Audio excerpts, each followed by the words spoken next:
नमस्कार, सगरमाथा टेलिभिजनको प्रस्तुति एसटिभी च्याटमा यहाँलाई स्वागत छ। म सुनिल दाहाल। विशेष गरी यतिखेर नेकपा माओवादी केन्द्रको 8औं राष्ट्रिय महाधिवेशन चर्चामा छ। यतिखेर माओवादी केन्द्रको महाधिवेशनमा सिद्धान्त विचारको विषयमा गहकिलो बहस भइरहेको छ। विचारमा माओवादी विचलित भयो र संगठन लथालिङ्ग भयो भन्ने जुन किसिमको आरोप नेकपा माओवादी केन्द्रले खेपेको थियो, अब 8औं यो राष्ट्रिय अधिवेशनले यसको निराकरण गर्न सक्छ। त्यो सँगसँगै महाधिवेशनमा धेरै विषय उठेका छन्, चर्चा भएका छन्, बहस भएको छ। दलितका मुद्दा, मधेसका मुद्दा, उत्पीडनको मुद्दा निकै पेसिलो हिसाबले उठेको छ। माओवादीले जसको जगमा 10 वर्षको युद्ध गर्यो, शान्ति प्रक्रियामा आएपछि माओवादीले ती मुद्दा बिर्सिएको हो।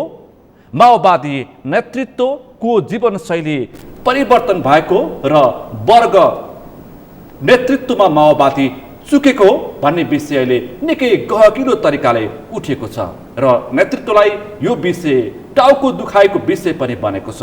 आज माओवादी निर्वाचन प्रक्रिया सम्पन्न गरेर अधिवेशन सक्दैछ। यिनै विषयवस्तुमा आज हामी बढी केन्द्रित रहेर छलफल गर्दैछौँ भने त्यसै गरी मसँग आज प्रदेश नम्बर 2 का एकजना माओवादी केन्द्रका मन्त्री पनि हुनुहुन्छ। सो विषयमा पनि हामी केन्द्रित रहेर कुराकानी गर्नेछौँ। आजको यस छलफलमा मसँग सहभागी हुनुहुन्छ नेकपा माओवादी केन्द्रका नेता एवं प्रदेश नम्बर 2 का आन्तरिक मामिला तथा सञ्चार मन्त्री भरत शाह। यहाँलाई स्वागत छ। धन्यवाद। तपाईलाई नयाँ वर्ष 2022 को शुभकामना पनि। ल, धन्यवाद। तपाईको सम्पूर्ण युनिटलाई नयाँ वर्षको हार्दिक शुभकामना मेरो तर्फबाट।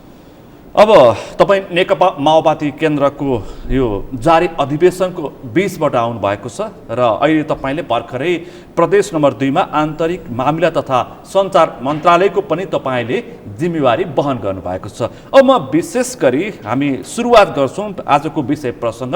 माओवादीको 8औं राष्ट्रिय महाधिवेशन काठमाडौँको प्रज्ञा भवनमा जारी छ र विभिन्न मुद्दाहरू उठेको छ।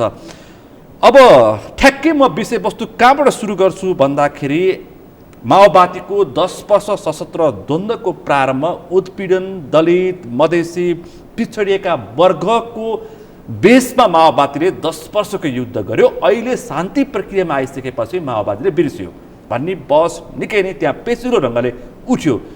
हो, साँच्चै त्यस्तै भएको माओवादीको पृष्ठभूमि जुन थियो अहिले बिर्सिएको अवस्था हो? हैन, यो बिल्कुल यो चाहिँ आरोप निराधार हो। माओवादी 10 वर्ष जनयुद्धमा उसले उत्पीडित वर्गको मुद्दा, उत्पीडित क्षेत्रको मुद्दा र उत्पीडित समुदायमा जस्तै मधेसी, आदिवासी जनजाति, महिला, दलित, अल्पसङ्ख्यक, मुस्लिम लगायतका मुद्दाहरू सम्बोधन गर्न त्यो अगाडि बढेकै हो।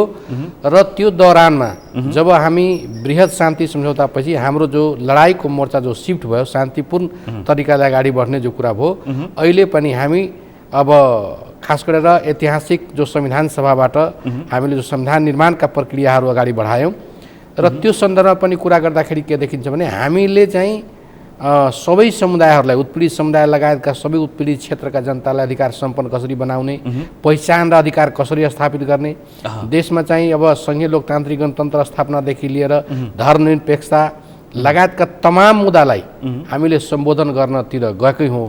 तर यहाँ आइसकेपछि के हुँदो रहेछ भने सङ्ख्याको पनि ठुलो अर्थ हुँदो रहेछ। तपाईँ हामीलाई सबैलाई थाहा छ, पहिलो संविधान सभामा माओवादी सबभन्दा ठुलो दल 240 सिट ल्याएर सबभन्दा ठुलो दल त बन्यो, तर माओवादीसँग स्पष्ट बहुमत भएन। माओवादीसँग 2/3 संविधान निर्माणको लागि 2/3 चाहिएको थियो, त्यो थिएन। त्यसकारण चाहिँ हामीले अपेक्षा गरेकै अनुसार चाहिँ फेरि अर्को चाहिँ दोस्रो संविधान सभाको निर्वाचन हुँदाखेरि हाम्रो चाहिँ अब सङ्ख्या चाहिँ घटेर आयो। त्यही पनि हामी चाहिँ अब जनयुद्धको बेसमा र उत्पीडित समुदायहरूको चाहिँ अधिकार सुनिश्चित गर्नका निम्ति लडेका हौँ र संविधान निर्माणको प्रक्रियामा हामीले चाहिँ धेरै चाहिँ कुराहरूलाई चाहिँ आफ्नो एजेन्डाका रूपमा राखेँ। हामीले चाहिँ अझै पनि त्यो दर्ज छन् हैन संविधान सभामा। त्यसकारण हामीले गर्न खोजेको र अझै पनि संविधान निर्माणको प्रक्रिया टुङ्गिसकेपछि पनि हामीले ती अधिकारलाई कसरी अझै सम्बोधन गराउने भन्ने कोणबाट हाम्रो पार्टी र हाम्रो लिडरहरू र हाम्रो संसदीय अध्यक्ष अगाडि बढिरहेको पक्कै पनि म आउँछु विषयगत रूपमा आज क्रमिक रूपमा तपाईँसँग म छलफल गर्छु। तपाईँ प्रदेश नम्बर 2 को नेतृत्व गर्नुहुन्छ, विशेष गरी नेकपा माओवादी केन्द्रको तपाईँ एकजना प्रदेश नम्बर 2 को प्रभावशाली नेता पनि हुनुहुन्छ। भरत साजुत, अब प्रसङ्ग यहाँबाट उठाउँ कि प्रचण्डको प्रतिवेदनको सार संक्षेप हेर्दाखेरि शान्तिपूर्ण तवरबाट क्रान्तिलाई समाजवादसम्म पुर्याउने भन्ने उहाँको प्रतिवेदनको सार देखिन्छ। यो सम्भावना छ अहिलेको यो पुँजीपति वर्ग जुन किसिमको हाबी भएको छ, संरचना त्यही किसिमको छ र त्यो सँगसँगै सामाजिक बनावट पनि त्यस्तै बन्दै गएको छ। यस्तो अवस्थामा यो तपाईँको पार्टी अध्यक्ष प्रचण्डले ल्याएको दस्तावेज यो कार्यान्वयनमा आउँछ भनेमा तपाईँ ढुक्क हुनुहुन्छ?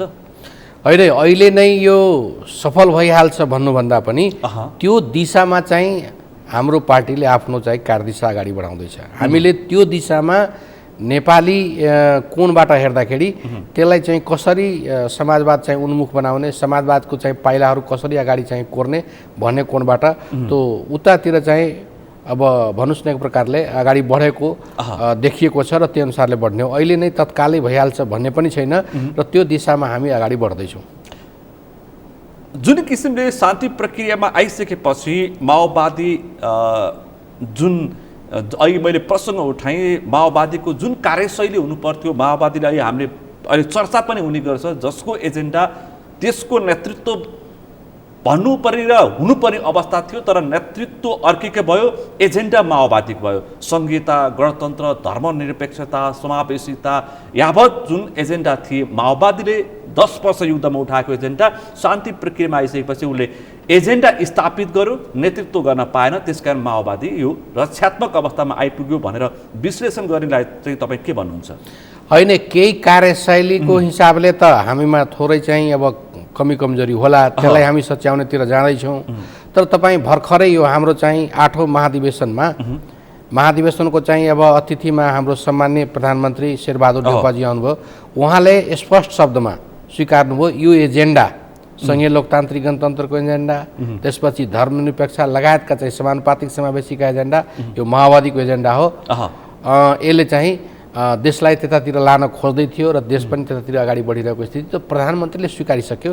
त्यसकारण नेतृत्वको हिसाबले हामीले यहाँको चाहिँ सत्ताको प्रमुख नेतृत्व अहिले सम्हालिसकेको स्थिति छैन। तर मलाई के लाग्छ भने अहिले पनि नेपालको परिप्रेक्ष्यमा प्रचण्ड कमरेड नै किङ मेकर हो।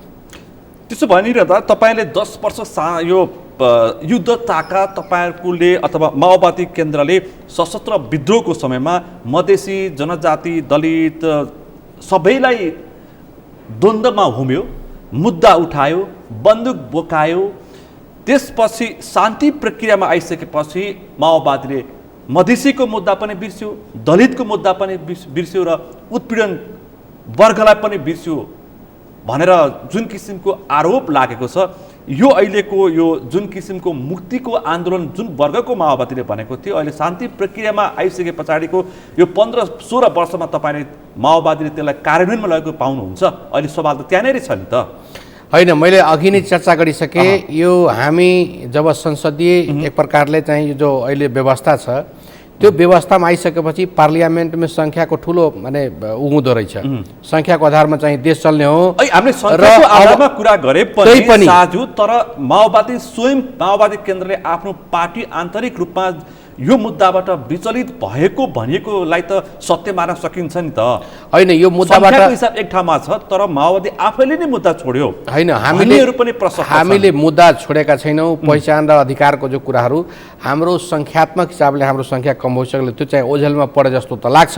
तर अझै पनि अब हेरौँ न, अझै पनि हामीले के गरेका छौँ भने यो संघीय लोकतान्त्रिक मलाई के लाग्छ भने 10 वर्ष जनयुद्ध तपाईँ हामी नेपालीले छातीमा हात राखेर सोचौँ त, यदि 10 वर्ष जनयुद्ध नेपालमा नभएको भए देशमा चाहिँ संघीय लोकतान्त्रिक गणतन्त्र आउनेवाला पनि थिएन, सक्रिय राजतन्त्र अन्त हुनेवाला पनि थिएन, देशमा समानुपातिक समावेशी पनि हुनेवाला थिएन, धर्मनिरपेक्षता पनि हुनेवाला थियो। हो, मधेसको कोणबाट हेर्ने हो भने अझै पनि हाम्रो दस्तावेजले के संश्लेषण गरेछ भने त्यो बेला तत्कालीन विद्रोहीको तर्फबाट कमरेड चाहिँ प्रचण्ड र उता चाहिँ प्रधानमन्त्री अब गिरिजाप्रसाद कोइराला र नेकपा एमालेको अध्यक्ष माधव कुमार नेपाल बीच वार्ता हुँदाखेरि त्यो बेला संहिता जो छोड्ने कुरा जो लेख्ने कुरामा जहाँ छोडियो नि त्यहाँ हाम्रो चाहिँ त्रुटि भएको हो। त्यहाँ यदि त्यो विषय पनि उठेको छ, त्यहाँ यदि हामीले संहितामा अडान नलिँदाखेरि माओवादी रक्षात्मक हाम्रो अध्यक्षलाई हाम्रो हाम्रो चाहिँ स्थिति के थियो भने त्यो बेला अध्यक्ष कमरेडले अडानका साथ हामी छोड्दैनौँ भनेपछि यो चाहिँ अध्यक्षलाई के पर्यो भने यो जब हामी चाहिँ संविधान सभाबाट जान्छौँ त्यसलाई त हामीले चाहिँ त्यसलाई ल्याइहाल्छु भन्ने उहाँले पर्यो। तर त्यो स्टेपले गर्दाखेरि मात्रै चाहिँ मधेस आन्दोलन भएको, नभए त्यो संहिता शब्द चाहिँ हामीले राख्न पायो भने मधेस आन्दोलन हुनेवाला थिएन। संहिता शब्द प्रचण्डले हटाउँदाखेरि अथवा सहमति गर्ने क्रममा जुन संहितामा अडान नलिँदाखेरि माओवादी केन्द्र मधेसमा रक्षात्मक अवस्थामा पुग्यो। अहिले पनि अधिवेशनमा यही सवाल जोडतोडका साथ उठेको छ। होइन, त्यो त गम्भीर हामीले समीक्षा पनि हाम्रो दस्तावेजमा पनि आउँदैछ। हामी चाहिँ जो संहिता शब्द एक प्रकारले छोडेको भन्दा पनि तत्काललाई यसलाई थाँती राखेर देशलाई अगाडि बढाउनुपर्छ भन्ने कोणबाट त्यो भएको हो। र हामीले र हाम्रो चाहिँ पार्टीले र हाम्रो श्रद्धेय अध्यक्षले चाहिँ त्यो छोडेको होइन। र मलाई लाग्छ त्यो जो छुटियो, खास गरेर कमरेड माधव कुमार नेपाल र तत्कालीन चाहिँ प्रधानमन्त्री गिरिजाप्रसाद कोइरालाजीको चाहिँ अलिकति जो चाहिँ त्यहाँ जोर रह्यो र त्यसलाई चाहिँ मलाई के लाग्छ भने माओवादी पार्टीका हाम्रा श्रद्धेय अध्यक्षले त्यो काउन्टर गर्नु पर्थ्यो। त्यहाँ गरेको भए मधेस आन्दोलन हुनेवाला थिएन। आज मधेसमा जो माओवादी जो अलिकति मूलधारबाट या चाहिँ मूल शक्तिबाट या चाहिँ सङ्ख्यात्मक हिसाबले जो अहिले सङ्ख्या हाम्रो हुनुपर्थ्यो त्यो कमी भएको छ, यसको फुलफिल अब आउने निर्वाचनबाट हामी पुरा गर्छौँ। खैर, यो अहिले माओवादीको जुन अवस्था छ अब आउने निर्वाचनमा तपाईँहरूले अपेक्षा चाहिँ गर्नुभएको छ। अझै पनि माओवादीको अवस्था प्रदेश नम्बर 2 मा अझै पनि त्यति भने जस्तो सुदृढ अवस्था चाहिँ देखिँदैन। खैर, अब यो म अझै पनि प्रश्न उठाउँछु, जसको नीति उसकै नेतृत्व माओवादीको मूल नारा यही नै हो। 62-63 को आन्दोलनपछि 64 पछि 78 सम्म पनि माओवादी कुनै न कुनै रूपमा सरकारमा छ होइन, कुनै न कुनै रूपमा सरकारमा छ। तर जुन वर्ग मैले भन्दैछु, सरकारका वर्ग, पिछडिएको वर्ग, मधेसी वर्ग, समुदाय, दलित वर्ग, यी सबैको महिलाको अवस्था जहाँको त्यही छ। जसको नीति उसको नेतृत्व भनेर माओवादीले जुन सङ्घर्ष गर्यो, अहिले मूल नेतृत्वमा ती नेताहरू, यो वर्गको नेता तपाईँ पाउनुहुन्छ? सवाल यहाँ पनि छ नि त। होइन, सबभन्दा ठुलो कुरा के रहेछ भने तपाईँले जसरी माओवादीले उठाएको कुराहरू लागू भएन, मैले त धेरै थोक मैले लागू गरेको देख्छु। देश संहितामा गयो, माओवादी नभएको भए, देशमा जनयुद्ध नभएको भए संहिता आउनेवाला थिएन। अहिले हामी प्रादेशिक सरकारको चाहिँ अब अभ्यास गर्दैछौँ। यो त माओवादी आन्दोलन चाहिँ अगाडि आइसक्यो, जनयुद्ध आइसकेपछि काठमाडौँको सिंहदरबारमा सीमित भएको अधिकारलाई त्यसलाई चाहिँ जो सेन्ट्रलाइज थियो त्यसलाई डिसेन्ट्रलाइज कसरी गर्ने भन्ने कोणबाट न अहिले त अधिकारहरू त प्रदेशमा पनि गएको छ, 7वटा प्रदेश छ। त्यहाँ चाहिँ यो त प्रदेशको कुरा भयो, यो राज्य संरचनाको व्यवस्थापनको कुरा भयो। तपाईँको पार्टीभित्र अहिले जुन सवाल मैले उठाएँ, माओवादी द्वन्द्वको मुख्य नारा भनेको जसको नीति उसके नेतृत्व, माओवादीको बेस भनेको त्यही वर्ग हो। अहिले त अहिले त हामी जाँदैछौँ, मधेसी, यिनै पिछडेका महिला, यिनै वर्ग हो। तर त्यो वर्ग अहिले माओवादीको मूल नेतृत्वमा छैन भनेर तपाईँको अधिवेशनमा अहिले जोडका तोड आवाज हुन्छ। अहिले 8औं महाधिवेशनबाट भन्नुहोस्, आज हाम्रो चाहिँ निर्वाचनको प्रक्रियाहरू अघि बढ्दैछ। र तपाईँ हेर्नुहोला, दलितलाई, मुस्लिमलाई हामीले विशेषाधिकार सङ्ख्यात्मक रूपमा उसको अनुपात कसरी छ, कति प्रतिशत छ, त्योभन्दा पनि हामी चाहिँ थपेर 2% थपेर हामी दलित र मुस्लिमलाई हामी ल्याउँदैछौँ अगाडि। त्यस्तै हामी चाहिँ महिलालाई पनि संविधानले जति अधिकार दिएको छ त्योभन्दा बढाएर हामी चाहिँ त्यसलाई चाहिँ तिनीहरूलाई कोटाबाट हामी ल्याउँदैछौँ। त्यस्तै मधेसी भयो, आदिवासी जनजाति भयो, उत्पीडित चाहिँ क्षेत्रको भयो, त्यहाँका चाहिँ हामी चाहिँ उत्पीडित समुदायलाई अब मूलधारमा ल्याउँदैछौँ। माओवादीको पार्टी नेतृत्वको मूलधारमा जुन वर्ग छुट्यो, जुन वर्गलाई बेस बनाएर माओवादीले सङ्घर्ष गर्यो, शान्ति प्रक्रियामा आएर बिर्सियो। अबको यो 8औं अधिवेशनमा यो वर्गलाई माओवादीले सम्झिन्छ, त्यसो भए माओवादी होइन, पहिले पनि हामी सम्झेकै हौँ। तपाईँ हामीहरू हेर्नुहोस्, हाम्रो वरिष्ठ नेता चाहिँ नारायण काजी श्रेष्ठजी हुनुहुन्छ, उहाँ चाहिँ जनजाति समुदायबाट हो। अरू समुदायबाट हाम्रो चाहिँ मातृका प्रसाद यादव हाम्रो पार्टीको चाहिँ स्ट्यान्डिङ कमिटीमा हो, लगायतका धेरै चाहिँ समुदायका, दलित समुदायबाट चाहिँ महिलाबाट अहिले चाहिँ हाम्रो थाई समितिमा पम्फा भुषालजी जो ऊर्जा मन्त्री हुनुहुन्छ, लगायतका हामी सबै समुदायका चाहिँ हाम्रो चाहिँ उपस्थित थियो। तर अझै त्यसलाई व्यवस्थित गर्नका निम्ति, अझै सङ्ख्यात्मक रूपमा बढाउनका निम्ति यो महाधिवेशन अगाडि बढ्यो। यी तपाईँले नाम लिएका व्यक्तिहरूको उपस्थिति नै माओवादी केन्द्रको यो समग्र नीतिको नेतृत्व हो भनेर हामी भन्न सक्छौँ। यसमा त मान्छेले चित्त बुझाएका छैनन्। माओवादीभित्र रहेका जनजाति नेताले, मधेसी नेताले, महिला नेत्रीहरूले त्यसलाई चित्त बुझाइरहेको अवस्था छैन नि। फेरि त्यही भएर त 8औं महाधिवेशनबाट हामीले चाहिँ त्यो चाहिँ अब सङ्ख्या बढाउँदैछौँ, कोटा निर्धारण गर्दैछौँ। यति प्रतिशत हाम्रो जनसङ्ख्याको ठ्याक्कै भनौँ त कुन ठाउँमा अबको यो 8औं महाधिवेशनमा खैर यो छुट्यो। माओवादीले भन्यो कि अहिले तपाईँको पार्टी अध्यक्ष पुष्पकमल दाहाल प्रचण्ड स्वयंले निर्मम आत्मसमीक्षा सहित म उपस्थित भएको छु भन्नुभएको छ। खैर यो निष्कर्ष आउन बाँकी छ। हिजो मात्र उहाँले समूहगत रूपमा उठेका सवालको जवाब दिनुभएको छ, समेटिने कुरा उहाँले आश्वासन दिनुभएको छ। भनेपछि यो जुन समुदायको मैले सवाल उठाएको छु, कहाँ कसरी प्रतिनिधित्व हुन्छ यो अधिवेशनबाट?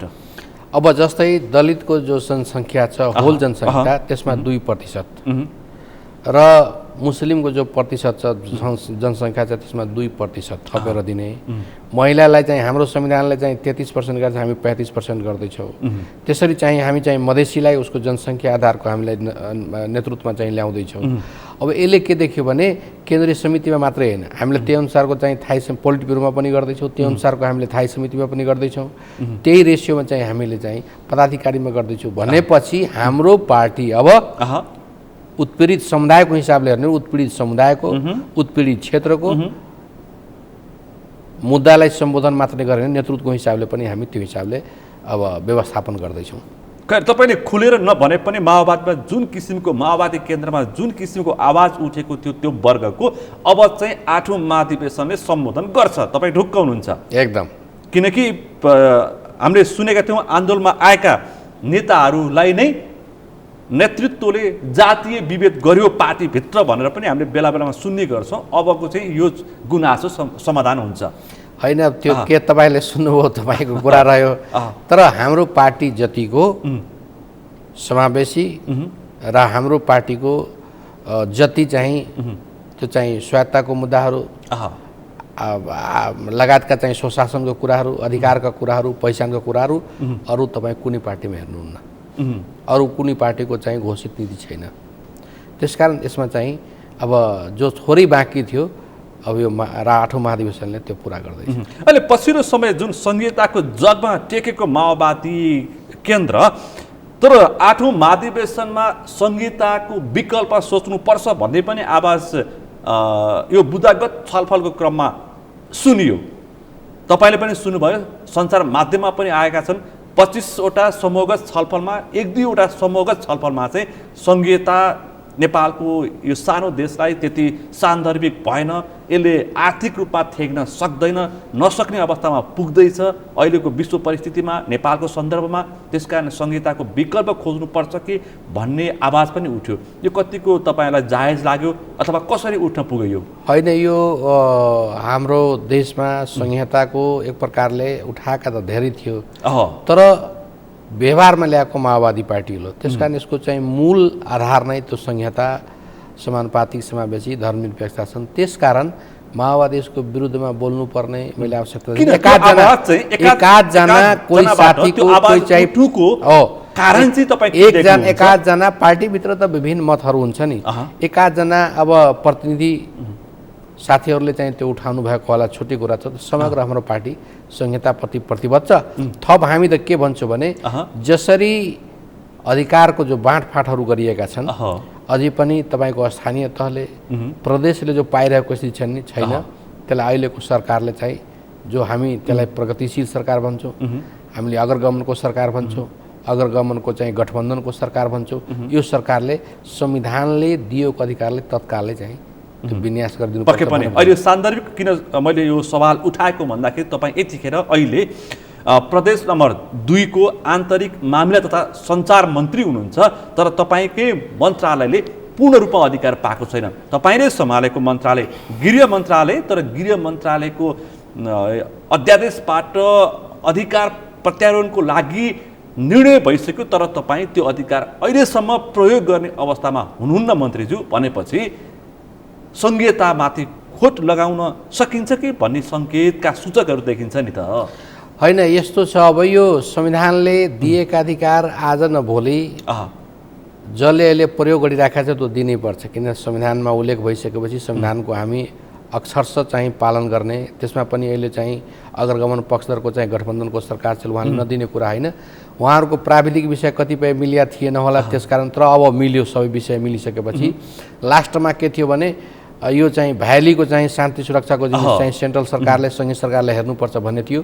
त्यो पनि अध्यादेशबाट ल्याएर त्यो पनि राष्ट्रपतिज्यूबाट चाहिँ लाल मोहर लागिसकेपछि अब बेला चाहिँ कुनै चाहिँ किन्तु परन्तु छैन। अब लाग्छ यो अब गृह मन्त्रालयले सङ्घको गृह मन्त्रालयले चाँडै चाहिँ यो प्रहरी समायोजनको विषय होइन टुङ्ग्याउनुहुन्छ जस्तो लाग्छ मलाई। तपाईँ यही संहिताको पक्षमा लडेको नेता व्यक्ति, तर तपाईँ अहिले त्यही मन्त्रालय सम्हाल्न पुग्नु भएको छ। अहिले तपाईँको हातमा एउटा प्रहरी सौरा गर्ने अधिकार छैन। यति लगभग अब संहिता कार्यान्वयन आएको पहिलो चरण अथवा यो 5 वर्ष सकिएर फेरि निर्वाचनमा जाने बेला आइसक्यो, तर तपाईँले नेतृत्व गरेको मन्त्रालयको तपाईँ मन्त्रीले हस्ताक्षर गरेर एउटा प्रहरी सरुवा गर्ने अवस्था छैन भनेपछि संहितामाथि चिन्ता गर्ने बेला चाहिँ देखिँदैछ कि? अहिले चिन्ता गर्ने बेला भइसकेका छैन। सङ्घको चाहिँ गृह मन्त्रालयले हामी चाहिँ अब गर्दैछौँ भन्ने चाहिँ कुराकानी आइसकेपछि मलाई के लाग्छ, मलाई विश्वास छ उहाँहरूले पनि अब हाम्रो चाहिँ अहिलेको गृहमन्त्री माननीय गृहमन्त्रीज्यू या सामान्य प्रधानमन्त्रीज्यू र मन्त्री परिषदका सबै साथीहरूले अधिकार दिनुपर्छ, संविधानले दिएको अधिकार चाहिँ हामीले चाहिँ राख्नु हुँदैन भन्ने चाहिँ अब छलफल त्यहाँसम्म पुगिसकेका छ। मलाई लाग्छ चाँडै केही दिनभित्र आशा गरौँ, खैर अपेक्षा गरौँ। मैले जुन सवालहरू उठाएको छु यो संहिताको कार्यान्वयनभित्रकै बुदागत विषय हुन् होइन मन्त्रीज्यू, त्यही होइन त? किनकि तपाईँ आफै गृहमन्त्री हुनुहुन्छ, प्रदेश नम्बर 2 को तपाईँको पीडा आफ्नै छ, किनकि यहाँ सङ्घले प्रदेशलाई, सङ्घको नेतृत्व गर्ने सरकारले प्रदेशलाई हेर्ने दृष्टिकोणमा अझै पनि विकास भएको रहन्छ, किनकि सङ्कुचित रहेछ भन्ने त विगतको घटनाक्रमले पनि पुष्टि गरिसकेको छ होइन? होइन, यस्तो छ, अब यसबारेमा व्यवहारगत कुरा गर्ने हो भने खाइपाइहरूको सुविधा अलिकति छोड्न अलिकति गाह्रो भएको भनेर बाहिर प्रचार जस्तो आए जस्तो पनि देखिन्छ। तर उहाँहरूको के छ भने हामी आवश्यक तयारी चाहिँ अब पुरा गरिसकेँ, अब गर्छौँ। र विगतमा केही ऐनका कुराहरू थियो, प्राविधिक विषयहरू मिलाउने कुरा थियो, किनभने हामीले देख्यौँ कर्मचारीको समायोजन गर्दाखेरि धेरै समस्याहरू देखा थियो। त्यस कारण यो प्रहरी समायोजन गर्दाखेरि त्यसमा चाहिँ धेरै समस्या नआओस् भनेर उहाँहरूले पूर्व तयारी गर्दाखेरि केही समय लाग्न गएको हो। अब उहाँहरूको सबै मैले खबर पाएअनुसार अब सबै तयारी पुगिसकेका छन्, अब गर्छु भन्ने पक्कै पनि आशा गरौँ। तपाईँले नेतृत्व गरिसकेपछि तपाईँले नेतृत्व गरेको मन्त्रालयले अधिकार पाओस् होइन? अहिलेको सवाल यो पनि थियो, निकै पेचिलो बनेको सवाल हो यो विषय, किनकि प्रदेशमा गृह मन्त्रालय छ तर गृह मन्त्रालय मात्र नाम मात्रको छ। खैर, अब अर्को प्रसङ्ग उठाउँछु म यो सवाल उठाउँदाखेरि। अब तपाईँ प्रदेश नम्बर 2 को मन्त्री भइसकेपछि यो जोड्छु अनि फेरि तपाईँकै अधिवेशनमा म जान्छु। के काम गर्नुभयो त्यहाँका जनताले के पाए तपाईँ मन्त्री भएपछि? हुन त तपाईँ मन्त्री भएको धेरै समय त भइसकेका छैन, के पाए, के गर्दै हुनुहुन्छ, के छ तपाईँको योजना? मैले साउन 2 गते मन्त्रालयको जिम्मा पाएँ, शपथ ग्रहण गरेँ। शपथ ग्रहण गर्ने बित्तिकै केही फायर ब्रिगेडहरू, बारुद यन्त्रहरू त्यतिकै चाहिँ बर्खामा चाहिँ पुरा पानीले भिजिरहेको खराब भइरहेको स्थिति थियो। त्यसलाई तत्कालै मैले चाहिँ प्रहरीलाई र स्थानीय तहलाई मैले वितरण गरेँ र त्यसपछि प्रहरीहरूले दिने गाडीहरू त्यो चाहिँ मैले वितरण गर्ने लगायतका चाहिँ दैविक प्रकोपसँग जोडिएका, डिजास्टरसँग जोडिएका चाहिँ आवश्यक सामग्रीहरू तत्कालीन चाहिँ अब त्यो बेला चाहिँ विभिन्न चाहिँ अब सुरक्षा निकायको चाहिँ कार्यालयहरूले मैले जिम्मा लगाएँ। अहिले त हामीले के गर्दैछौँ भने जस्तै सुरक्षा तपाईँको प्रदेश नम्बर 2 लाई शान्ति सुरक्षादेखि तपाईँको गृह मन्त्रालय अन्तर्गतको तपाईँले कस्तो योजना बनाउनु भएको छ जहाँ प्रदेश नम्बर 2 का जनता लाभान्वित हुन्? र अहिले चाहिँ जसरी अहिले डिजास्टर हाम्रो एउटा चाहिँ अब दैवी प्रकोप समिति छ प्रदेश स्तरीय, त्यो समितिले मैले स्पष्ट रूपमा चाहिँ त्यहाँका सुरक्षा निकायहरूलाई निर्देशन गरेको छु। जस्तै डिजास्टर अहिले हाम्रो अब मधेसमा अहिले अब शीतलहर चल्ने बेला आएको छ, यसका निमित्त चाहिँ न्यानो कपडाहरू होइन, त्यसपछि अब वन मन्त्रालयले चाहिँ दाउराहरूको व्यवस्था गरेर खास गरेर जो यसमा चाहिँ प्रभावित हुने जो समुदाय छन्, जस्तै अब भनौँ त्यसमा चाहिँ यसमा चाहिँ वृद्धहरू बच्चाहरू बढी प्रभावित हुन्छ र अर्को खास गरेर दलित समुदायहरू जो चाहिँ अब विपन्न वर्गहरू छन् तिनीहरू हुँदो रहेछ, त्यसलाई चाहिँ टार्गेट गरेर हामी न्यानो कपडा र दाउराहरू वितरण गर्नुपर्छ भन्ने कोणबाट हाम्रो तयारी भइरहेको स्थिति चाहिँ एउटा छ। योभन्दा पहिले आउने बित्तिकै डिजास्टरमा चाहिँ मुख्यतः माथितिर चाहिँ भुछ्याएको होइन कटानको समस्या थियो र तल चाहिँ डुबानको समस्या थियो। दुईटैबाट चाहिँ अब जनतालाई सुरक्षित अशान्ति लाने र उनीहरू राहत बिराउने कामहरू हामीले गऱ्यौँ।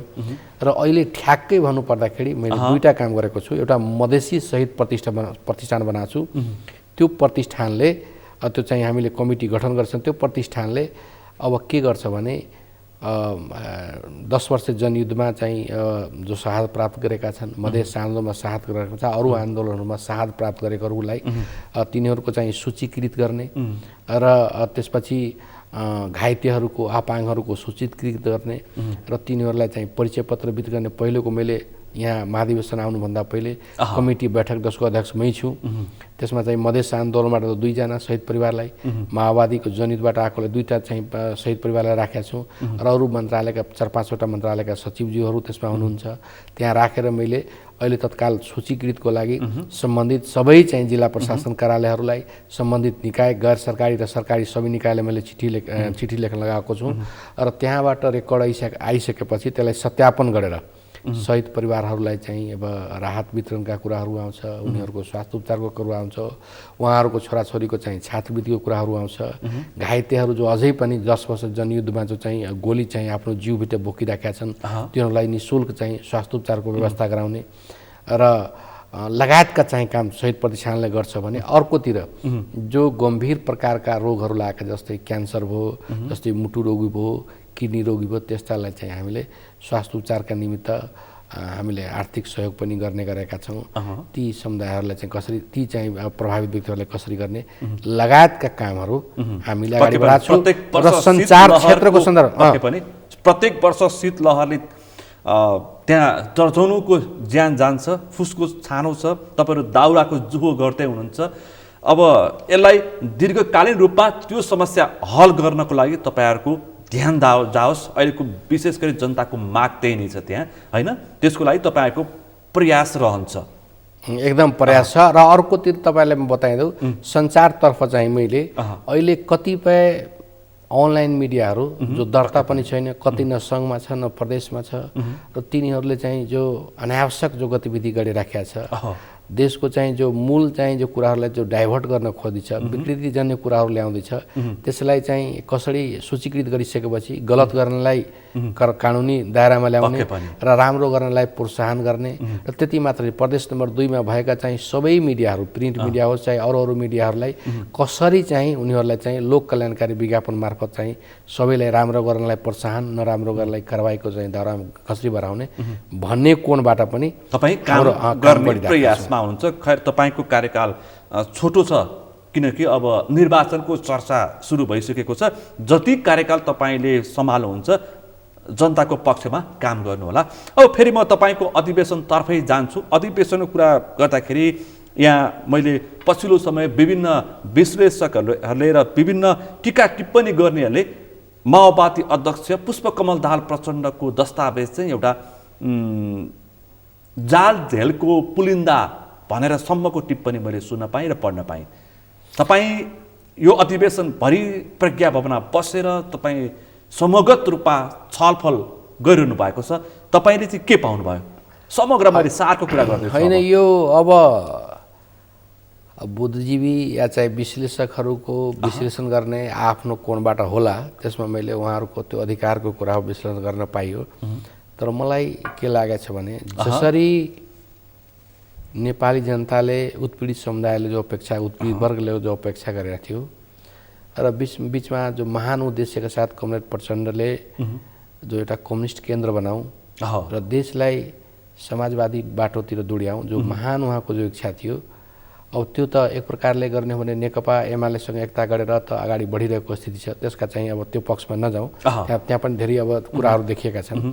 तर त्यो कुरा सफल नभइसकेपछि अझै पनि उहाँको मनमा जो छ कम्युनिस्ट मात्रै होइन, त्यो एउटा माओवादी मात्रै होइन, माओवादी ठाउँमा ल्याउने नै हो, कम्युनिस्ट केन्द्र अझै बनाउनुपर्छ भन्ने महान उद्देश्यका साथ अगाडि बढ्छ। त मैले त्यसमा जालझेल या लगायतका षड्यन्त्र या विभिन्न किसिमका पुलिन्दाको कुरा गर्नुभयो, त्यो त्यस्तो मलाई लागेन। उहाँ भित्रीबाट मलाई भित्रीबाट उहाँ सचिन चाहिँ खोज्नु भएको छ। तपाईँले त्यो आवाज पाउनु भएको छ? एकदम खैर, त्यो आवाजमा उहाँको कतिको जिम्मेवारी पूर्ण उहाँको आवाज हो, उहाँको आत्मसमीक्षा हो, अथवा उहाँले अहिले जुन माओवादी जनमतको हिसाबले रक्षात्मक अवस्थामा अत्यन्तै दुरावस्थामा पुगेको कारणले गर्दाखेरि देशभर उत्साहित हुन नसकेका कार्यकर्ताहरूलाई बरु म निर्मम आत्मसमीक्षा गर्छु। हिजो त उहाँले चाहिँ म मेरै टाउको माथि पनि आगो लगाउन तयार छु सम्मको उहाँले अभिव्यक्ति दिनुभएको छ। देशैभर माओवादीको जनमत अलिक निराश भएको अवस्थामा उहाँले आफूले कति सकिन्छ उत्साह जनाउनको लागि यो किसिमको प्रयास गर्नु मात्रै भएको हो कि साँच्चै नै उहाँले माओवादीलाई फेरि पनि पुरानै अवस्थामा पुर्याउने प्रयासमा गर्नुभएको हो? होइन, किन भन्दाखेरि मैले प्रसङ्ग किन उठाएँ भन्दाखेरि अहिले जुन किसिमका मुद्दाहरू उठेका छन्, नेकपा एमालेसँग पार्टी एकता गरिसकेपछि माओवादीले आफ्नो मूल मुद्दा त छोडेकै हो, किनकि जहाँ सिद्धान्तको बहस नभइकन नेतृत्वको बहस भएर नेकपा एमालेसँग पार्टी एकीकरण भएको त साँचो हो नि त? होइन, मूल कुरा मैले उहाँमा देखेँ, उहाँ चाहिँ गम्भीर चाहिँ आत्मसमीक्षामा हुनुहुन्छ। गम्भीर निर्मम आत्मसमीक्षा चाहिँ निर्मम। अब यसले के देखियो भने अरूलाई दोष दिनुभन्दा कुनै पनि पार्टीको चाहिँ मूल लिडरसिपले ऊ यदि सचिएन भने, ऊ आफूमा भएको कमजोरीलाई चाहिँ निर्मम किसिमले प्रहार गरेन भने समग्र पार्टी राम्रो बन्दैन। त्यो पार्टीकै सन्दर्भमा नि घरकै सन्दर्भमा घरको जो मूल अभिभावक हुन्छ उसले आफूबाट चाहिँ राम्रो कामको सुरुवात गर्ने भन्दा उसका सदस्यहरूले पनि त्यही नराम्रो सिक्ने हो। त्यसकारण उहाँ जो निर्ममताका साथ जो अगाडि बढिराख्नु भएको छ उहाँको महानता हो। र मलाई के लाग्छ यसलाई चाहिँ सबै कार्यकर्ताहरूले जनताले पनि रुचाएका छन्। अब हेर्नु होला माओवादी शब्दको मात्रै अलिन्छ कि साँच्चै व्यवहारमा कार्यान्वयनमा उत्रिन्छ, साँच्चै व्यवहारकै रूपमा अगाडि बढ्छ र माओवादी पूर्वत अवस्थामा फर्किन्छ। शान्ति प्रक्रिया अघि कि शान्ति प्रक्रिया पछाडि कुन अवस्था? होइन, माओवादी बृहत शान्ति सम्झौता आइसकेपछि जो नेपाली जनताको जो अपेक्षा थियो माओवादी सत्तामा आएर रुल गरोस् र खास गरेर नेपाली जनताको जो समस्याहरू छ त्यसलाई सम्बोधन गरोस् भन्ने जो अपेक्षा थियो त्यहाँ पुर्याउनुको निम्ति अगाडि बढिसक्यो। यो अहिले जुन अहिले मैले प्रसङ्ग उठाएँ, सिद्धान्त छोडेको, वर्ग छोडेको, एमालेसँग एकीकरण भए पछाडि माओवादीले आफ्नो मूल नीति छोडेको भन्ने किसिमका विभिन्न टिक्का टिप्पणी भइरहेछन्। तर फेरि पनि तपाईँले उद्घाटन सत्रमा हेर्नुभयो, सुन्नुभयो, तपाईँको पार्टी अध्यक्ष अथवा अन्य नेताहरूले चाहिँ एमालेसँगको एकता सान्दर्भिक थियो र त्यो समयको माग थियो भनेर प्रचण्डले फेरि दोहोऱ्याउनु भएको छ। फेरि पनि एमालेसँग एकताको सङ्केत चुनाव आउन लागेको छ, सङ्केत त्यो गर्न खोज्नु भएको हो? त्यो सङ्केत भन्दा पनि म अझै पनि भन्छु, अब नेपालको इतिहासलाई, निर्वाचनको इतिहासलाई हेर्ने हो भने सबै निर्वाचनमा वामपन्थीहरूको चाहिँ बहुमत हुन्छ, तर रुल गर्न सकिरहेको स्थिति थिएन। त्यसलाई त्यो मौनतालाई तोड्दै अध्यक्ष कमरेडले जो चाहिँ नेकपा एमालेसँग एकता गर्नुभयो त्यसमा सैद्धान्तिक पक्षहरू केही थिए। सैद्धान्तिक पक्षमा भन्यो भने समाजवादतिर जानका निम्ति हामी चाहिँ ओरिएन्टेसन हुनुपर्छ होइन भन्ने चाहिँ जो थियो त्यो महान उद्देश्य थियो, त्यसका निमित्त उहाँले गर्नुभयो। तर कमरेड ओलीजीको चाहिँ अब जो सत्ता लिप्सा देखियो र विगतका जो के अरे सहमतिहरू त्यसलाई जब तोड्ने काम भयो त्यसपछि त्यो चाहिँ सम्झौता चाहिँ त्यो समाप्त भएर गयो। त्यसले गर्दाखेरि अझै पनि के लागेको छ, मलाई पनि लागेको छ त्यो कम्युनिस्ट एकता जो कम्युनिस्ट केन्द्र बनाउने कुरा थियो त्यो गलत थिएन। ओलीजीको चाहिँ हठले गर्दाखेरि त्यो टुटेको हो र नेपाली जनता अझै पनि उत्पीडित समुदाय र उत्पीडित क्षेत्रका जनताले कम्युनिस्ट पार्टीहरू एक ठाउँमा आउनुपर्छ भन्ने नै हो। त्यसकारण तपाईँ अलिक विचारमा अलिक धेरै बहस गर्ने नेता हुनुहुन्छ, विचारमा अलिक धेरै चासो राख्ने तपाईँ नेता हुनुहुन्छ, प्रदेश नम्बर 2बाट तपाईँ प्रतिनिधित्व गर्नुहुन्छ, माओवादीभित्रको मधेस मुद्दा र एजेन्डामा तपाईँ धेरै नै चिन्तित नेता हुनुहुन्छ भरतशाहज्यू। अब मैले भन्न खोजेको एमालेको नीति, मधेस हेर्ने नीति, माओवादीको मधेस हेर्ने नीतिमा त आकाश पतालको फरक हुँदा हुँदै पनि कम्युनिस्ट केन्द्र बनाउने नाउँमा सिद्धान्त छोडेर एकता भयो भनेर तपाईँका तमाम कार्यकर्ताले भने। अहिले पनि त्यो उठेको छ, जुन छापामार शैलीमा एमालेसँग एकता गर्नु त्यो दुर्भाग्य थियो भनेर त्यहाँ तपाईँहरूको अधिवेशनमा देशभरबाट आएका प्रतिनिधिहरूले आवाज उठाइरहेछन् नेतृत्वलाई। होइन, यो कोणबाट तपाईँले जो चिन्ता गर्नुभयो, तपाईँले जो प्रश्न उठाउनुभयो, एक ठाउँमा एक प्रकारले हेर्नु भने ठिक पनि छ।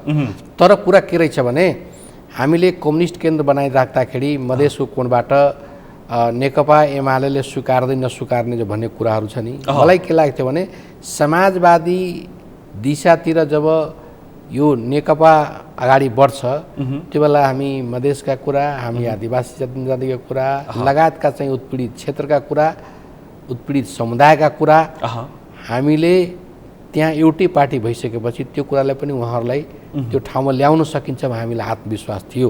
त्यसो भए एमालेलाई पनि सैद्धान्तिक रूपमा परिवर्तन गर्न सकिन्छ भन्ने प्रचण्डको जुन अपेक्षा थियो त्यो पुरा हुन सकेन, त्यसकारण पार्टी टुट्यो।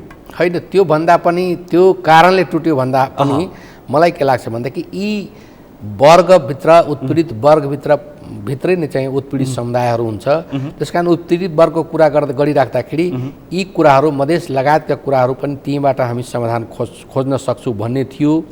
तर त्यो महान उद्देश्यलाई चाहिँ पुरा चाहिँ ओलीजीले चाहिँ पुरा सरापात गर्नुभयो। यो विषयलाई छोडौँ ल। अब शाहज्यू अर्को एउटा विषय उठाउँछु। तपाईँहरूको पार्टीभित्र मोहन बैत किरणदेखि अहिले पछिल्लो समय बादलदेखि तपाईँहरूकै क्षेत्र नम्बर 2 को अलिक धेरै चर्चामा आउने नेता प्रभु शाहसम्मको बहिर्गमनलाई हेर्दाखेरि त के भन्ने, आफ्नो पार्टीभित्रको मूल नेतालाई चाहिँ नबचाउने, अर्को पार्टीलाई समावेश गर्ने, त्योसँग एकता गर्नको लागि उद्धत हुने नेतृत्वलाई चाहिँ तपाईँले कुन रूपमा हेर्नुहुन्छ? पहिले त आफ्नो वर्गलाई चिनेर वर्गलाई जोगाउनु पर्यो नि, होइन? होइन, यो त पार्टी एकता र लगायतका कुराहरू त्यो विचारमा चाहिँ आधारित हुन्छ। कुनै जरुरी छैन। एक समय जो क्रान्तिकारी भएको मान्छे सधैँभरि त्यो क्रान्तिकारी भइरहेको छ। एक समयमा चाहिँ कोही वर्गप्रति होइन उत्पीडित समुदायप्रति प्रतिबद्ध भएको मान्छे त्यो जिन्दगीभरि त्यही हुन्छ भन्ने छैन। हामी त कम्युनिस्ट आन्दोलन केशर राय जङ्गमाझी चाहिँ दरबार पसेको त कम्युनिस्ट पार्टीकै लिडर थियो।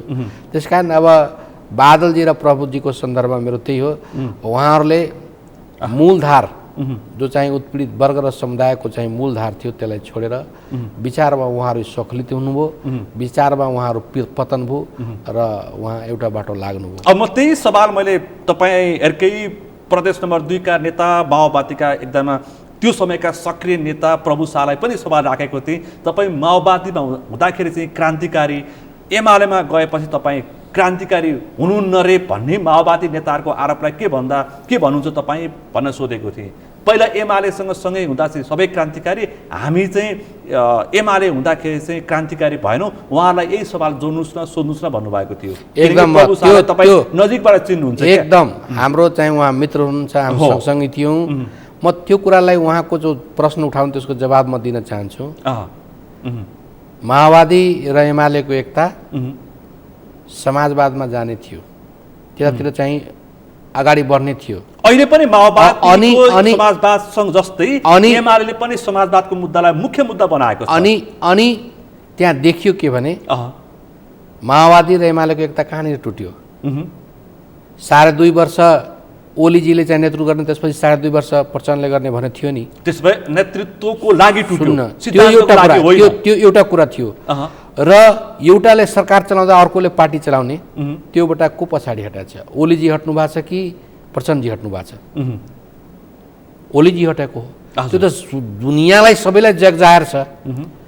र त्यही कुराहरू उहाँहरूले चाहिँ क्रान्तिकारी पार्टी बनाउने समाजवादतिर जाने भन्दा पनि सत्ता लिप्सा जो देखियो नि त्यसपछि चाहिँ एकता अबको सन्दर्भमा चाहिँ मतमतान्तर हुँदै जाँदाखेरि त्यस्ता चाहिँ जो चाहिँ गैर कम्युनिस्ट चरित्र देखाउने चाहिँ नेतृत्वलाई नेतृत्वबाट हटाउनुपर्छ। जब पार्टी अध्यक्षले साधारण सदस्यबाट कारबाही गर्यो त्यसपछि चाहिँ संसदीय दलको नेताबाट हटाउने जो कुरा गर्यो अनि सर्वोच्च अदालतले दुईटा ठाउँमा पुर्याइसकेपछि अब त प्रभु शाह जस्तो क्रान्तिकारीले अब त प्रभु शाह र बादल जस्तो क्रान्तिकारी चाहिँ मित्रहरूले त त्यसो भए त क्रान्तिको पक्षमा आउनु पर्यो नि कि जो सत्ता लिप्सामा थियो जो चाहिँ कम्युनिस्टको चाहिँ एकता विरोधी थियो त्यसको पक्षमा जाने हो।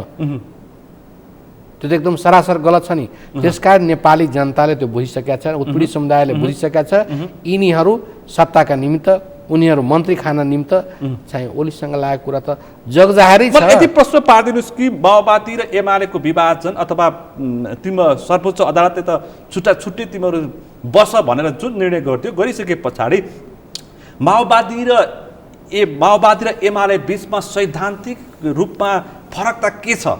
अहिलेको सवालमा तपाईँहरू पनि समाजवाद उन्मुख, उहाँहरू पनि समाजवाद उन्मुख भनेपछि फरक त के छ? मात्र प्रचण्ड र ओलीको टकराव मात्रै हो कि अथवा विचारमा टकराव हो त? त्यहाँ त यो चाहिँ अहिले प्रश्न तपाईँको अधिवेशनले प्रश्न गर्नुपर्नेको सवाल यही नै थियो। होइन, हाम्रो नेपालीमा एउटा उखान छ, काम कुरो एकातिर कुम्लो बुक ठिमीतिर। हामी समाजवाद उन्मुख चाहिँ भनिराखेका छौँ तर हाम्रो दिशा चाहिँ दक्षिण पन्थतिर छ, हाम्रो दिशा चाहिँ प्रतिगमनतिर छ, हाम्रो दिशा चाहिँ अधिकारहरूलाई कसरी चाहिँ जनताको अधिकारलाई कसरी चाहिँ रोक्ने, त्यसलाई कसरी छेक्ने भन्ने कोणबाट आएपछि त हामी त पुग्न सक्दैनौँ नि त समाजवादतिर। त्यसकारण उहाँहरूले बाटो बिराउनु भयो, उहाँहरूमा सत्ता लिप्सा देखियो।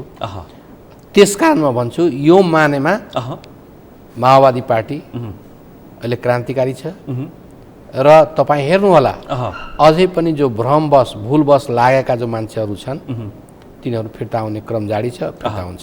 तपाईँ त्यसो भन्नुहुन्छ? प्रभु शाहको भाषण सुन्दाखेरि उहाँ प्रदेश नम्बर 2 मा माओवादी सखा पारिन्छ, प्रदेश नम्बर 2 मा माओवादी पीडित पारिन्छ भनेर उहाँ भाषण गर्नुहुन्छ र उहाँ दिनमा 1000 माओवादी कार्यकर्ता एमालेमा ल्याउँछु भनेर उहाँ दाबी गर्नुहुन्छ। उहाँको त मलाई के लाग्छ भने मानसिक रोगी जस्तो हुनुभएको छ। उहाँले अहिले बरबराउन थाल्नुभएको छ। उहाँले प्रचण्ड मुक्त चाहिँ प्रदेश नम्बर 2 भन्नु त उहाँ देशै भन्नुभएको छ तर देशै भन्नुभएको छ उहाँले प्रभाव प्रदेश नम्बर 2 अब उहाँले माओवादी अब मुक्त बनाउन र प्रचण्ड मुक्त बनाउन जो भन्दै हुनुहुन्छ मलाई के लाग्छ भने तपाईँ आफ्नो ठाउँ बचाउनुहोस् प्रभुजी।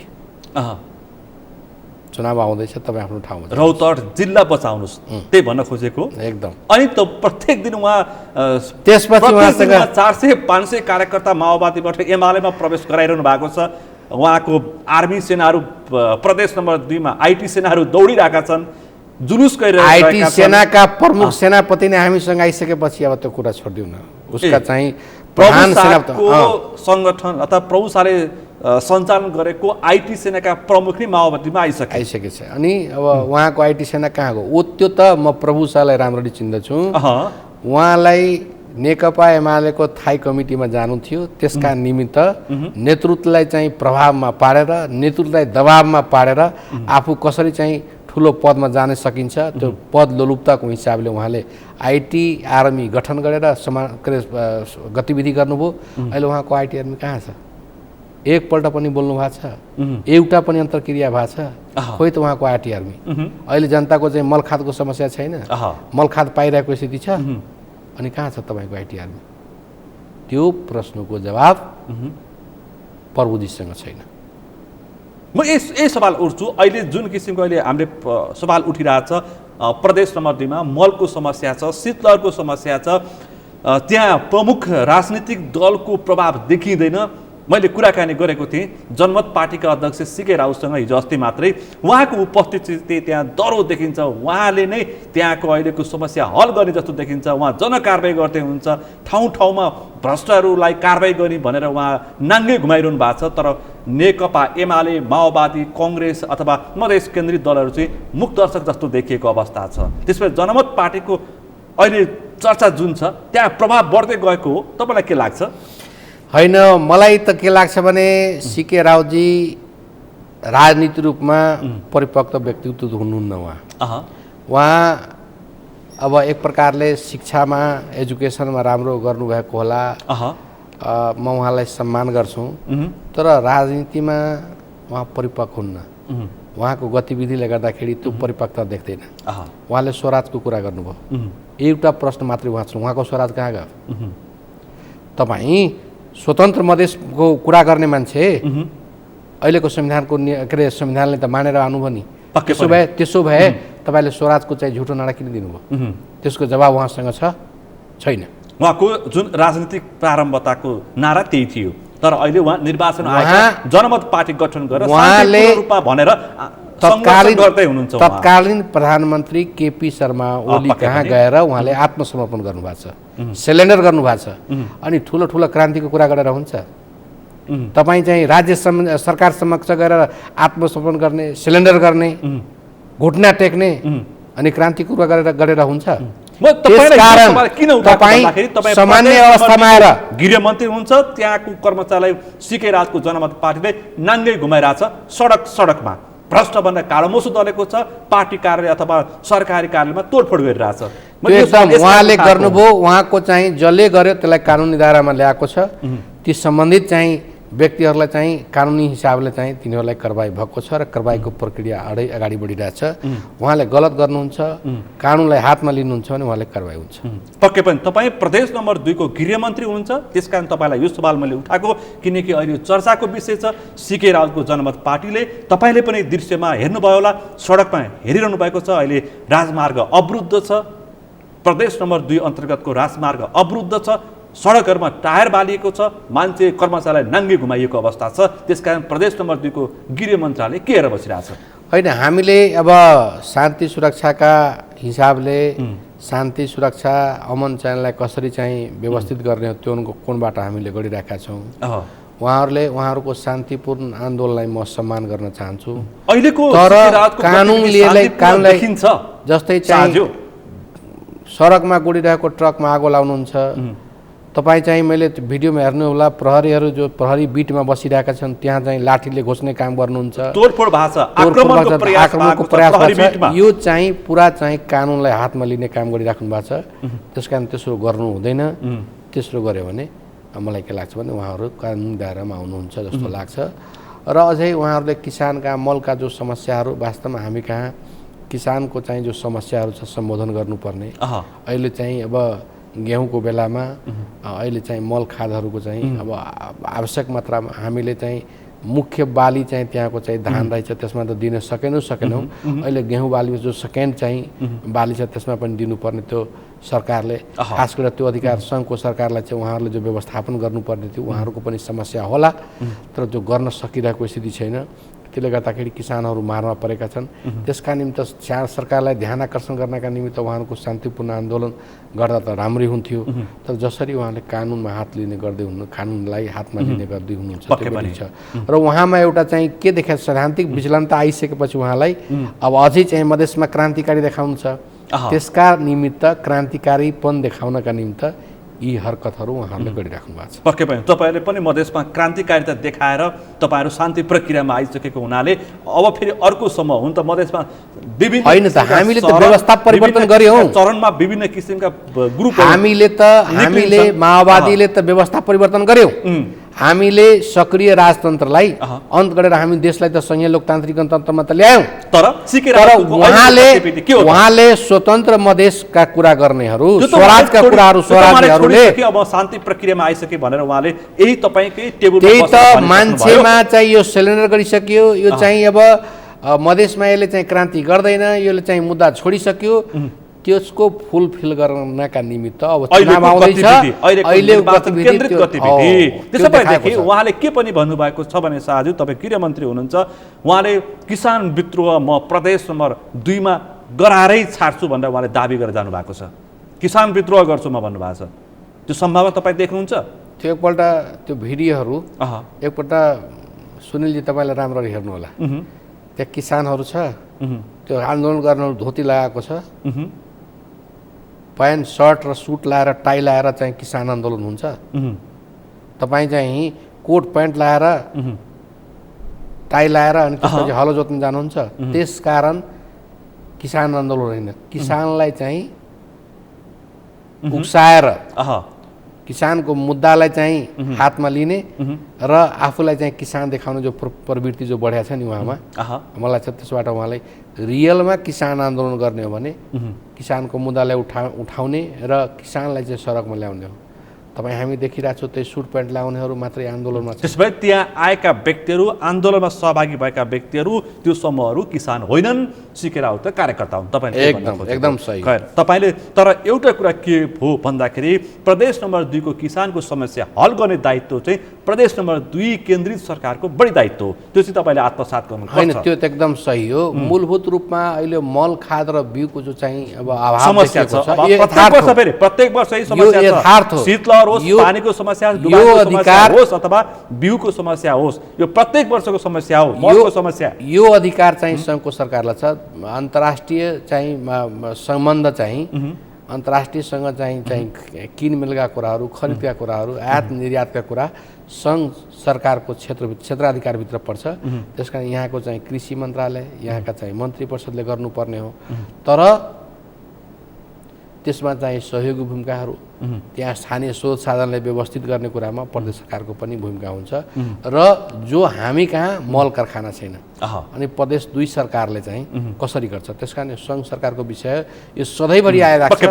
कुन विधिबाट गर्ने हो पर्छ सङ्घले, तपाईँहरूको दबावको आवश्यकता पर्छ। खैर, यो प्रसङ्गमा म फेरि सङ्घको कृषि मन्त्री ल्याएर फेरि छलफल गर्छु म पक्कै पनि। अब अलिकति म अर्को सवाल उठाउँछु। अब प्रदेश नम्बर 2 मा अब खैर मधेस केन्द्रित दलहरूसँग पनि माओवादीले चुनावी एकता गर्ने भन्ने चर्चा सुनिन्छ। त्यो सम्भावना देख्नुहुन्छ? जसपा, लोसपा अथवा कङ्ग्रेस अथवा माओवादी केन्द्र बीचको एकता देखिन्छ? एकता कस्तो भन्दाखेरि चुनावी एकता भन्न खोजेको होइन। अहिले के देखिया छ भने देशमा केपीजीले देशलाई चाहिँ प्रतिगमनमा लागिसकेपछि अग्रगमन पक्षधरहरूको जो एउटा गठबन्धन 5 दलीय गठबन्धन भयो, त्यसकै चाहिँ गठबन्धनका अनुरूप हामी पनि प्रदेश नम्बर 2 मा चाहिँ सरकारमा गयौँ। अब त्यो गइसकेपछि अझै पनि हाम्रो के छ भने अग्रगमन पक्षधरहरूको चाहिँ बिचमा एलायन्स हुनुपर्छ। नेकपा माओवादी केन्द्र, नेपाली काङ्ग्रेस, जसपा नेपाल लगायतका दलहरू, नेकपा एकीकृत समाजवादी, राष्ट्रिय जनमोर्चाका बिचमा चाहिँ एउटा चुनावी तालमेल हुनुपर्छ, गठबन्धन हुनुपर्छ भन्ने पक्ष हो। तर पछिल्लो समय हामीले अपेक्षा त्यही गरेको हो। तर तल चाहिँ एउटा व्याख्या के भइरहेको छ भने जस्तै अहिले चाहिँ 3टा चाहिँ एलायन्सको चाहिँ सम्भावना हुन त राजनीतिमा जे पनि सम्भव छ। जस्तै मैले सम्भावना देखेको एउटा चाहिँ नेकपा माओवादीको नेतृत्वमा चाहिँ नेकपा एकीकृत समाजवादी र जसपाको एउटा एलायन्स बन्ने सम्भावना मैले देखेको छु। अर्को चाहिँ नेकपा एमाले, लोसपा र जनमत पार्टीको एउटा चाहिँ एलायन्स हुने, लगायतका एलायन्स हुने र नेपाली काङ्ग्रेसका चाहिँ एउटा एलायन्स हुने। यसो देखियो माधव नेपालको नेतृत्व, प्रसन्नको नेतृत्व र उपेन्द्र यादवको नेतृत्व पार्टी एकातिर, केपी ओली, सीके राउत र महन्त ठाकुर नेतृत्वको पार्टी एकातिर देखिनु भयो मधेसमा। एकदम अहिलेको दृश्यले यसो अनुमान गर्दा के विश्लेषण गर्न सकिन्छ? त्यो आकांक्षा उहाँहरूको तपाईहरु दुवै पक्षको देखिन्छ, त्यो किसिमको संकेत देखिन्छ। खैर, अब म अन्तिममा छु। अब अधिवेशनमा उठेका एक दुईवटा सवाल तपाईलाई राख्नै पर्छ। माओवादी शान्ति प्रक्रियामा आइसके पछाडि माओवादीको जीवनशैली परिवर्तन भयो, पुँजीपति वर्गको जस्तो जीवनशैली देखियो, माओवादीहरू ठाँटका साथ हिँड्न थाले, वर्ग बिर्सिए, माओवादीहरूको उत्पादन ब्रिगेड हरायो, त्यसकारण माओवादीहरूको यो समस्या देखियो भनेर भन्नेहरूलाई अब तपाईहरु अन्तिममा के जवाफ दिनुहुन्छ अधिवेशनबाट? आजदेखि अधिवेशन सकिँदैछ। नेकपा माओवादी केन्द्रले उत्पीडित वर्गको र उत्पीडित समुदायको मुद्दा बिर्सेको छैन।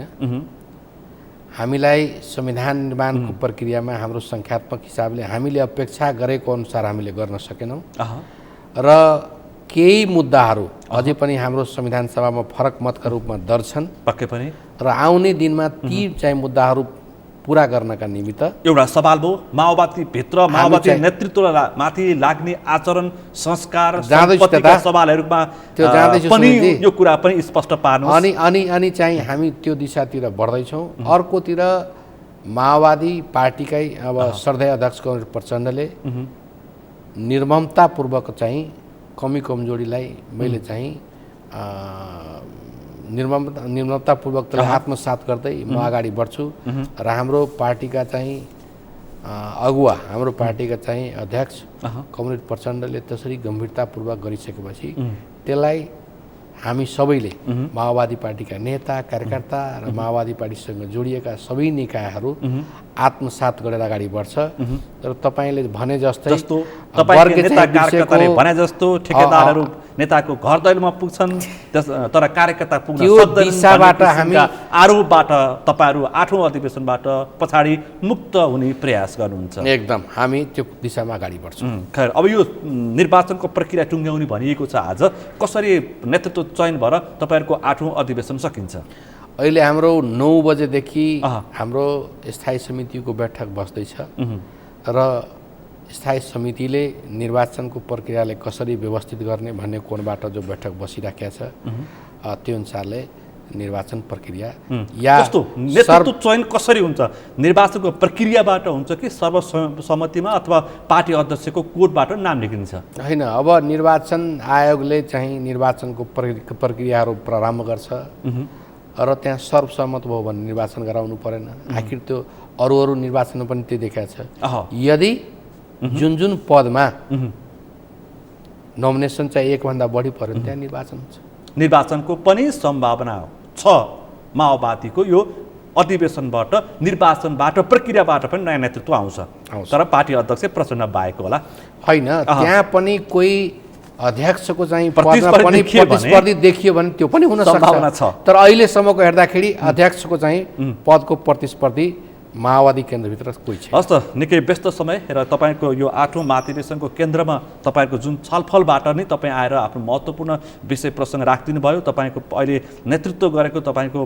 प्रदेश नम्बर 2 को गृह मन्त्रालयको सञ्चार मन्त्रालयको तपाईँको अवस्थाबारेमा र तपाईँको योजनाको बारेमा पनि तपाईँले प्रस्ट्याउने प्रयास गर्नुभयो यो महत्त्वपूर्ण समय र सम्वादलाई आभार व्यक्त गर्न चाहन्छु ल धन्यवाद तपाईँको सम्पूर्ण युनिटलाई आज हामीले विशेष गरी नेकपा माओवादी केन्द्रको 8औं अधिवेशन प्रचण्ड पुष्पकमल दाहाल प्रचण्डको समाजवादको बाटोमा प्रस्तुत भएको 48 पेजको लामो दस्तावेजमा केन्द्रित भएर र प्रदेश नम्बर 2 को समस्या र विभिन्न विषय प्रसङ्गमा केन्द्रित भएर छलफल गऱ्यौँ आजको छलफलमा मसँग सहभागी हुनुहुन्थ्यो नेकपा माओवादी केन्द्रका नेता एवं प्रदेश नम्बर 2 का गृहमन्त्री सञ्चार मन्त्री भरत शाह आजको विषय प्रसङ्ग यति नै भोलि अर्को विषय प्रसङ्गका साथ एसटिभी च्याट्याउने वाचा गर्दै म सुनिल दाहाल पनि बिदा चाहन्छु सगरमाथा टेलिभिजन हेर्दै गर्नुहोला नमस्ते